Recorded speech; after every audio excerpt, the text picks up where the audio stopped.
So I've introduced the DJI Neo as a personal drone, a phone accessory if you will, extending taking photos and videos from arm's length to 40 meters in the air, all shot and accessed via your smartphone's display. Very handy.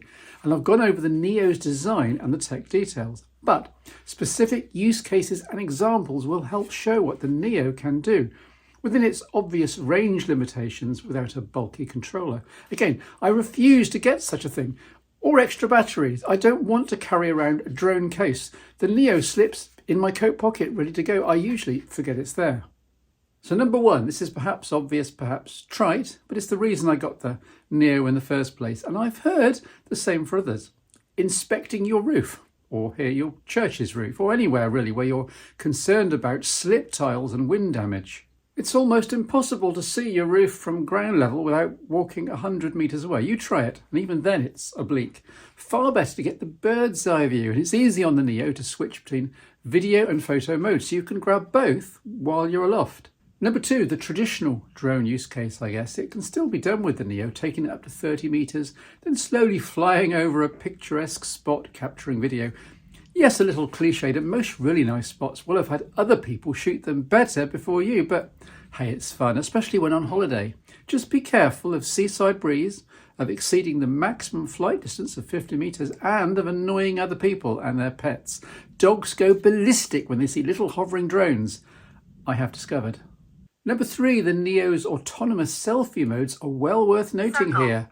rocket, spotlight, direction track. Especially if you've reached a nice spot and want a video all-round record without having to connect up or fly it or worry at all. Just pick the mode, it counts down, flies off, easy.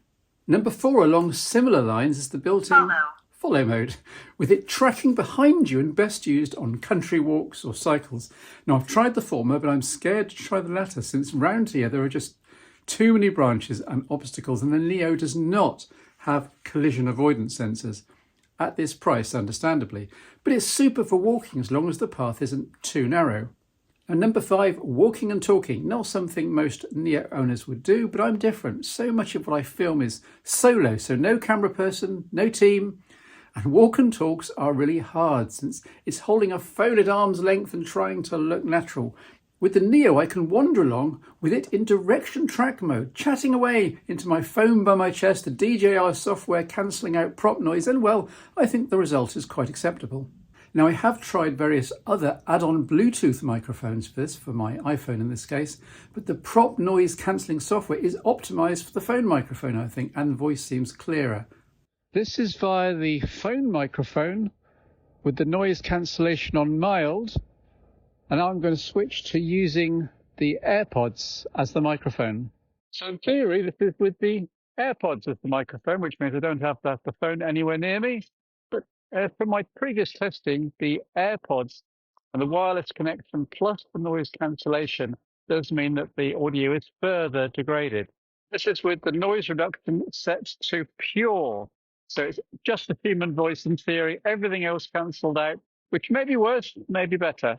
And then back to the phone microphone, but still with the pure setting.